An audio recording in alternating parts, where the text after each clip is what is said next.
Her får du tjene spørsmål og svar fra norskprøven om arbeidsliv. Bli med og lær norsk sammen med Nikke Norge. Kos deg med videoen. Tar roboter arbeidsplasser fra oss, eller skaper de nye muligheter i arbeidsmarkedet? Roboter tar noen arbeidsplasser, men de skaper også nye muligheter. Enkle og repeterende jobber kan bli automatisert. Det betyr at noen mister jobben sin. Samtidig oppstår det nye jobber innen teknologi og robotstyring. Roboter kan gjøre farlige oppgaver som mennesker ikke bør gjøre. De kan også hjelpe til med tunge løft og effektivisere arbeidet. Mange bedrifter blir mer produktive med roboter. Det kan føre til vekst og flere arbeidsplasser på sikt. Derfor er det viktig med opplæring og omskolering. Da kan flere få nytte av de nye mulighetene. Bør arbeidstakerens lønn reduseres hvis de blir syke over lengre tid? Nei, jeg syns ikke arbeidstakerens lønn bør reduseres hvis de blir syke over lengre tid. Sykdom er ikke noe man velger selv. Alle kan bli syke, og da trenger man trygghet. Hvis lønnen reduseres, kan det gi økonomiske problemer.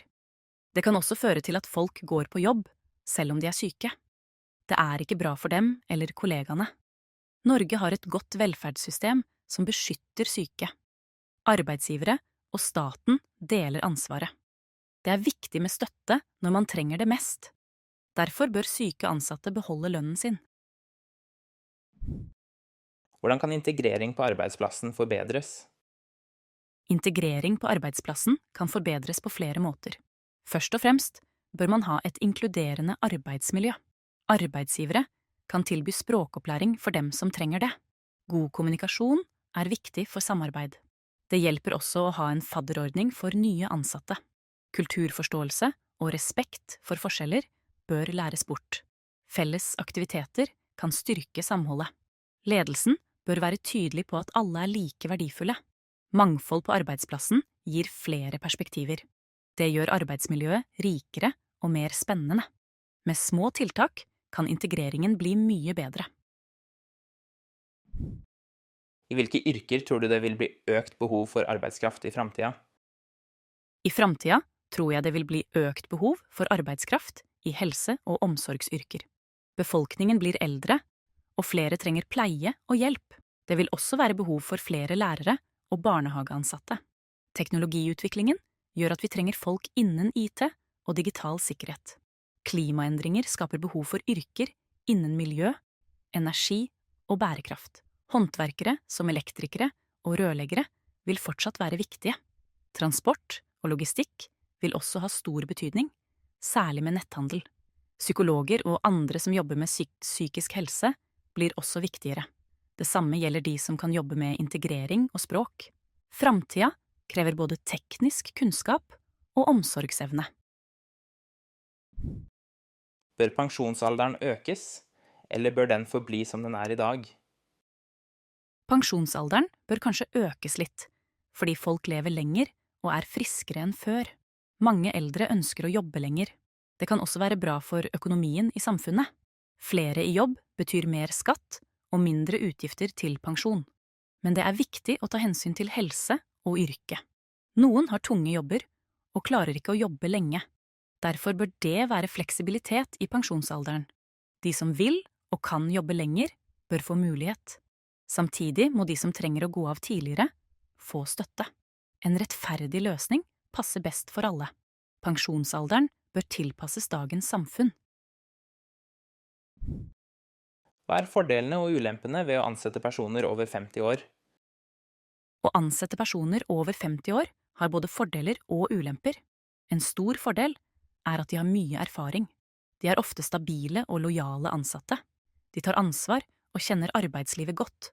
Mange har gode samarbeidsevner og er løsningsorienterte. En ulempe kan være at de noen ganger trenger mer tid til å lære ny teknologi. Noen arbeidsgivere tror de er mindre fleksible. Det kan også være høyere kostnader ved sykefravær. Likevel viser forskning at eldre ofte er pålitelige og motiverte. Med riktig støtte kan de bidra mye. Derfor bør alder ikke være et hinder for å bli ansatt. Bør arbeidsgivere ansette folk som er over 60 år, eller bør de prioritere yngre arbeidstakere? Arbeidsgivere bør vurdere både eldre og yngre arbeidstakere, ikke bare alder. Folk over 60 år har ofte lang erfaring og høy kompetanse. De kan bidra med stabilitet og gode råd. Mange eldre er også motiverte og pliktoppfyllende. Yngre arbeidstakere kan ha ny kunnskap og energi. De lærer kanskje raskere og har lang tid igjen i arbeidslivet. Det beste er å ha en god blanding av unge og eldre ansatte. Da kan man lære av hverandre og få et sterkt team. Alder alene bør ikke avgjøre hvem som får jobben. Erfaring, personlighet og motivasjon er viktigere enn fødselsdato. Bør arbeidsgivere slutte med jobbintervjuer og bruke andre metoder for å ansette folk? Jobbintervjuer kan være nyttige, men de passer ikke for alle situasjoner. Noen blir veldig nervøse og klarer ikke å vise sitt beste. Derfor kan det være lurt å bruke flere metoder sammen med intervju. For eksempel tester, prøvedager eller oppgaver kan vise hva kandidaten faktisk kan. Det gir et mer rettferdig bilde. Referanser og tidligere erfaring er også viktig. Arbeidsgivere bør ikke slutte helt med intervjuer, men forbedre dem. Spørsmålene bør være relevante og like for alle. På den måten blir ansettelsesprosessen mer rettferdig og effektiv. En god kombinasjon av metoder gir best resultat. Bør alle ha fast jobb, eller bør det være mer fleksibilitet i arbeidsmarkedet? Det er bra at mange har fast jobb, fordi det gir trygghet og stabil inntekt. Folk kan planlegge livet sitt bedre. Fast jobb gir også rettigheter som sykepenger og pensjon. Men fleksibilitet i arbeidsmarkedet kan også være positivt. Noen ønsker å jobbe frilans eller deltid. Det passer for studenter, småbarnsforeldre eller de som ønsker variasjon. Bedrifter kan også ha behov for midlertidige ansatte i korte perioder. Derfor bør det være en balanse. Alle som jobber bør ha gode rettigheter, uansett type jobb. Fast jobb bør være hovedregelen, men fleksibilitet må være mulig for dem som ønsker det. Bør man velge jobb eller studier basert på hva man liker, eller hva som trengs i samfunnet? Det beste er å finne en balanse mellom det man liker og det samfunnet trenger. Hvis man velger noe man liker, er det lettere å være motivert og gjøre en god jobb. Man trives bedre og lærer raskere. Samtidig er det smart å tenke på hvilke jobber det er behov for. Da er det lettere å få jobb etter studiene. Noen ganger kan man finne interesse innenfor et område som også er etterspurt. Det er lurt å undersøke muligheter før man bestemmer seg. Men man bør ikke velge noe bare fordi det gir høy lønn eller sikker jobb. Lidenskap og interesse er viktig for et godt arbeidsliv. Burde alle ungdommer ha en deltidsjobb? Ja, jeg synes at alle ungdommer burde ha en deltidsjobb. Det gir dem verdifull arbeidserfaring. De lærer å ta ansvar og møte opp i tide. En deltidsjobb kan også lære dem hvordan man samarbeider med andre. Ungdommer får mulighet til å tjene egne penger. Det kan gjøre dem mer selvstendige. Samtidig lærer de å bruke og spare penger. Det er også lettere å få jobb senere hvis man har erfaring. Men det er viktig at jobben ikke går utover skolen. Derfor bør de ikke jobbe for mange timer i uka. Burde folk over 70 år få mulighet til å jobbe? Ja, jeg mener at folk over 70 år bør få mulighet til å jobbe hvis de ønsker det. Mange eldre er friske og har mye erfaring. De kan bidra positivt på arbeidsplassen. Å jobbe kan også gi dem mening og sosial kontakt. Noen ønsker å fortsette fordi de liker jobben sin. Andre trenger ekstra inntekt. Det er viktig at det er frivillig og ikke et press. Arbeidsgivere bør tilpasse arbeidsoppgaver og arbeidstid. Samfunnet kan dra nytte av deres kunnskap. Derfor bør det være mulig å jobbe etter fylte 70 år. Bør ansatte få mulighet til å trene på jobben? Ja, ansatte bør få mulighet til å trene på jobben. Fysisk aktivitet gjør at man får mer energi og bedre helse. Det kan føre til mindre sykefravær. Trening kan også redusere stress og gjøre folk gladere. Når ansatte er i god form, jobber de ofte bedre. Det kan også styrke samholdet på arbeidsplassen. Noen bedrifter har treningsrom eller fellestrening. Det viser at arbeidsgiveren bryr seg. Det er viktig at det er frivillig og tilpasset alle. Litt trening i arbeidstiden kan være en god investering. Bør arbeidstakere som har engelsk som arbeidsspråk lære norsk? Ja, arbeidstakere som har engelsk som arbeidsspråk, bør lære norsk. Det gjør det lettere å bli en del av arbeidsmiljøet. Man kan snakke med kollegaer og forstå informasjon bedre. Norsk er viktig i møter, e-poster og sikkerhetsrutiner. Det viser også respekt for landet og kulturen. Å lære norsk gjør det lettere å bo i Norge og delta i samfunnet. Det kan gi flere jobbmuligheter i framtiden. Mange arbeidsgivere setter pris på ansatte som prøver å lære språket. Det er ikke nødvendig å snakke perfekt med en gang. Det viktigste er å være motivert og prøve. Språk åpner dører, både på jobb og privat. Bør det innføres 6 timers arbeidsdag? Ja, det kan være lurt å innføre 6 timers arbeidsdag. Kortere arbeidsdag kan gi bedre balanse mellom jobb og fritid. Folk får mer tid med familie og til å hvile. Det kan redusere stress og gi bedre helse. Mange jobber mer effektivt når de har kortere dager. Det kan føre til mindre sykefravær og økt trivsel, men det kan også bli dyrt for arbeidsgivere hvis samme jobb skal gjøres på kortere tid. Noen jobber passer kanskje ikke for kortere dager. Derfor bør man prøve det ut i enkelte bransjer først. Hvis resultatene er gode, kan det utvides. Målet er å ha et sunt og bærekraftig arbeidsliv. Bør eldre pensjonere seg tidlig for å slippe frem yngre i arbeidslivet? Nei, eldre bør ikke måtte pensjonere seg tidlig bare for å slippe frem yngre. Alle bør få jobbe så lenge de ønsker og kan. Eldre har mye erfaring og kunnskap som er verdifull for arbeidsplassen. De kan lære opp yngre og bidra til et godt arbeidsmiljø. Arbeidsmarkedet har plass til både unge og eldre. Det viktigste er å ha en god balanse. Unge trenger muligheter, men ikke på bekostning av de eldre. Pensjon bør være et personlig valg, ikke et press. Mange eldre ønsker å være aktive og bidra. Derfor bør alle få velge selv når de vil gå av med pensjon. Bør utenlandske ansatte få tilbud om gratis norskkurs? Ja, utenlandske ansatte bør få tilbud om gratis norskkurs. Det hjelper dem å forstå kollegaer, kunder og arbeidsoppgaver bedre. Språk er viktig for sikkerhet og god kommunikasjon. Å lære norsk gjør det lettere å bli en del av arbeidsmiljøet. Det viser også at arbeidsgiveren bryr seg om integrering. Når ansatte kan norsk, kan de lettere få nye muligheter på jobben. Det styrker både den enkelte og bedriften. Mange utenlandske ønsker å lære språket, men kurs kan være dyre. Derfor bør det være gratis for dem som trenger det. Norskkunnskaper gir trygghet og åpner dører i samfunnet. Bør vi beholde ordningen med 100% lønn under sykdom? Ja, vi bør beholde ordningen med 100% lønn under sykdom. Den gir trygghet for arbeidstakere som blir syke. Folk slipper å bekymre seg for økonomien mens de blir friske. Det gjør at de kan fokusere på å bli bedre.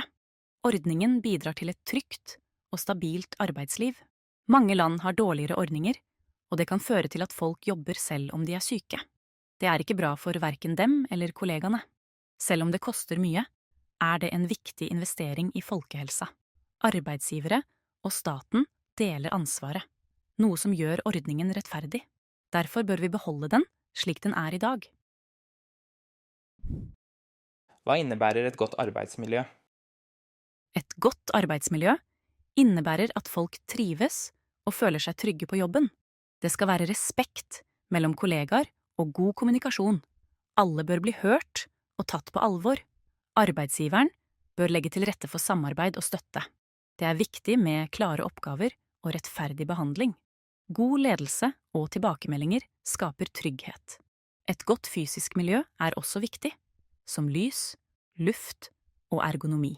Når folk har det bra, jobber de bedre og blir sjeldnere syke. Et godt arbeidsmiljø gir mer motivasjon og arbeidsglede. Det er bra både for de ansatte og for hele bedriften.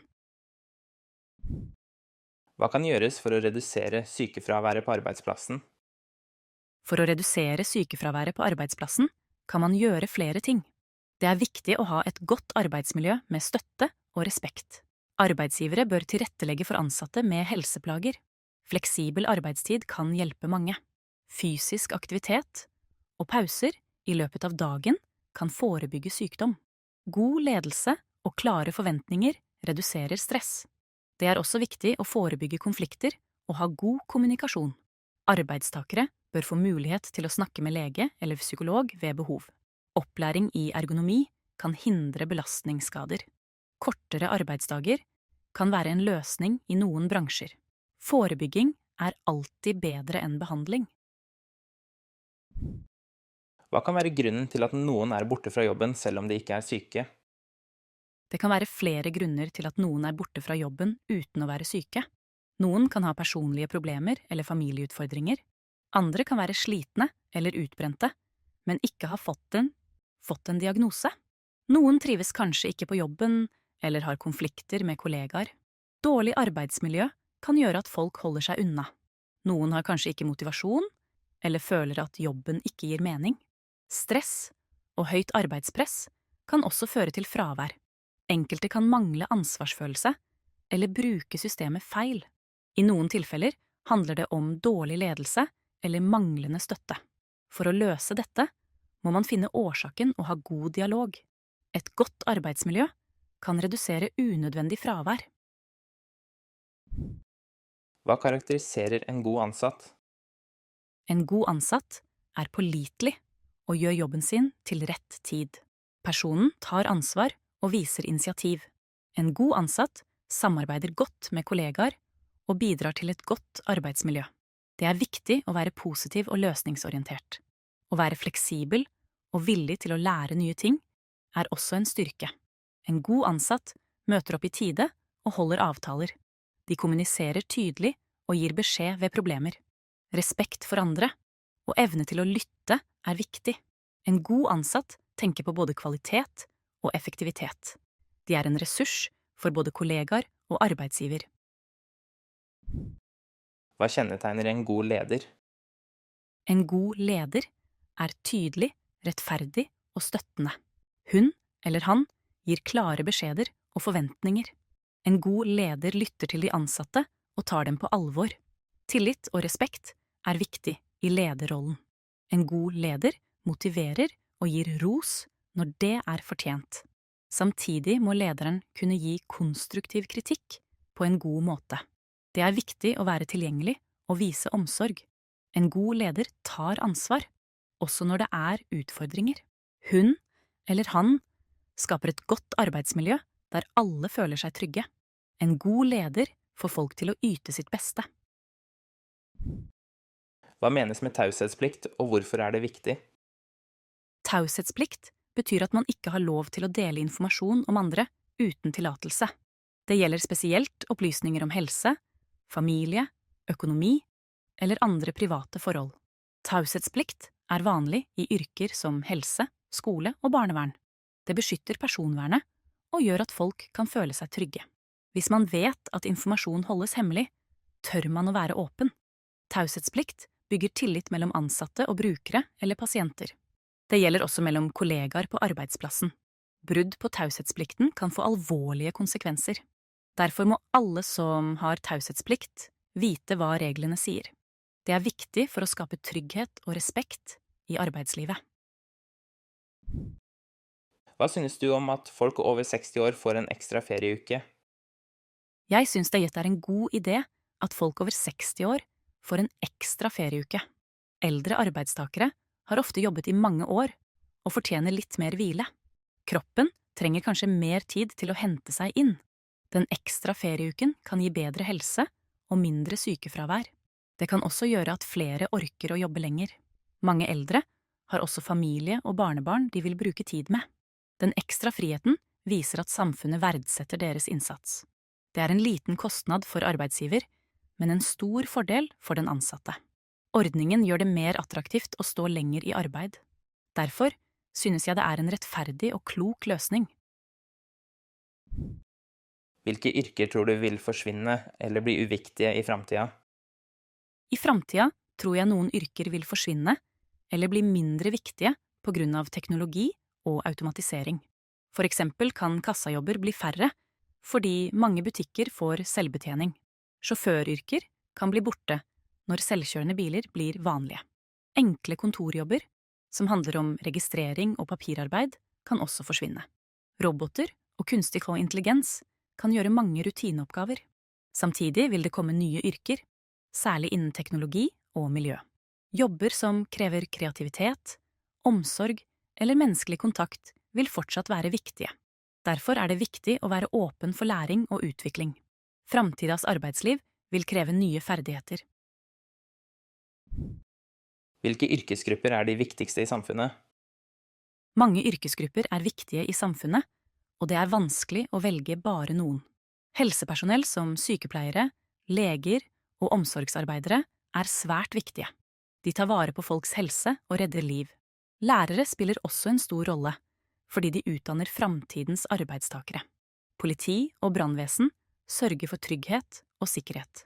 Renholdere og renovasjonsarbeidere gjør at vi har et rent og hygienisk miljø. Folk som jobber med matproduksjon og transport, sørger for at vi har det vi trenger i hverdagen. Uten dem stopper samfunnet opp. Alle jobber har en verdi, men noen er ekstra viktige for at samfunnet skal fungere. Derfor bør vi vise respekt for alle som gjør en viktig innsats. Hvilken erfaring har du med HMS på norske arbeidsplasser? Jeg har lært at HMS, helse, miljø og sikkerhet, er veldig viktig på norske arbeidsplasser. Det handler om å skape et trygt og godt arbeidsmiljø for alle. Mange arbeidsplasser har egne HMS-rutiner og opplæring. Jeg har opplevd at det er fokus på ergonomi, brannsikkerhet og førstehjelp. Det er vanlig med jevnlige møter eller kurs om HMS. Arbeidsgiver har ansvar for sikkerheten, men alle ansatte må bidra. Jeg har også sett at avvik skal meldes inn for å hindre ulykker. God HMS gir færre skader og mer trivsel. Det gir også bedre effektivitet og lavere fravær.